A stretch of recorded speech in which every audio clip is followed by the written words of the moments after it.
Fedor, the son of Ivan the Terrible, the very self-same picture was renaissanced at least twice to become lighter and lighter. When the so-called white man took over Egypt and he saw all the black Hamitic statues and icons in Egypt, what did the so-called white man start doing? The same thing he did throughout Europe. He started lightening everything up. Another tactic that he used to try to hide the features, I should say, of the statues and so forth was to blow the noses off. Here's the statue of the Sphinx. Everybody's familiar with the Sphinx. And everybody knows that the Sphinx is what? Missing a nose. Here's a statue of Nefertiti. What do you see about her? She's missing a nose. Here's a statue of another Egyptian pharaoh. And what do you see about him?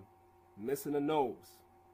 Here's a statue of yet another Egyptian pharaoh. What do you see about him? He's missing a nose.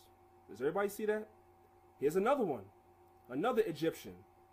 Missing a nose. But someone might say, well, that's just Egypt. Okay, let's talk about the Phoenician Empire.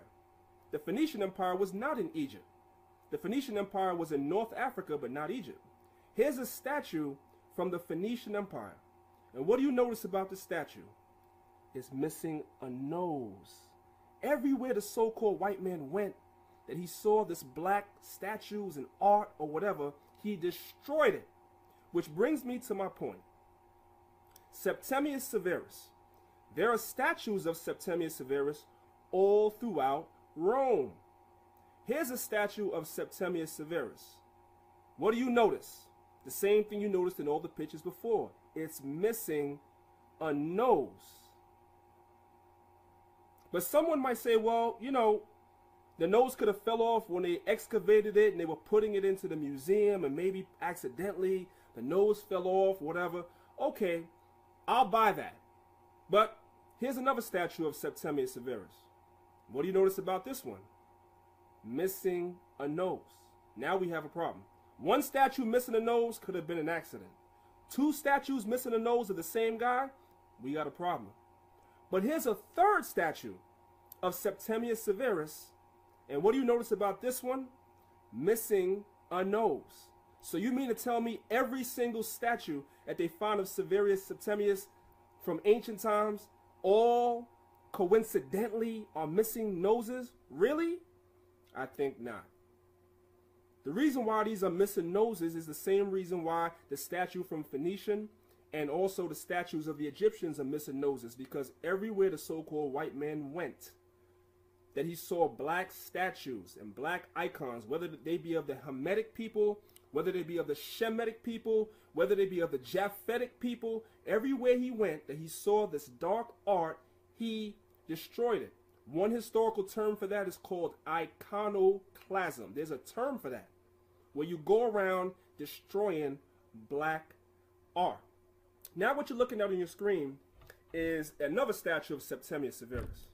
Now this particular statue, I was reading about it online, and this statue was erected in the Renaissance, during the Renaissance, excuse me. And this particular statue of Septimius still has his nose. So when you go on Google Images and you Google statues for Septimius Severus, you'll notice that some have noses, some don't. What you have to understand is that during the Renaissance, there were pictures painted of Septimius Severus, and there were statues that were carved out by different artists during the Renaissance as well, depicting Septimius Severus. And these particular statues and pictures have a more European look. So that's why they remain intact. But the statues that had a more, I should say, black look, if for lack of a better term, or more Negroid look, Negroid features, they're all missing noses. Ladies and gentlemen, that is not a coincidence. If that was a court, if this was a court case, and you string together all this so-called circumstantial evidence, the so-called white man will be found guilty.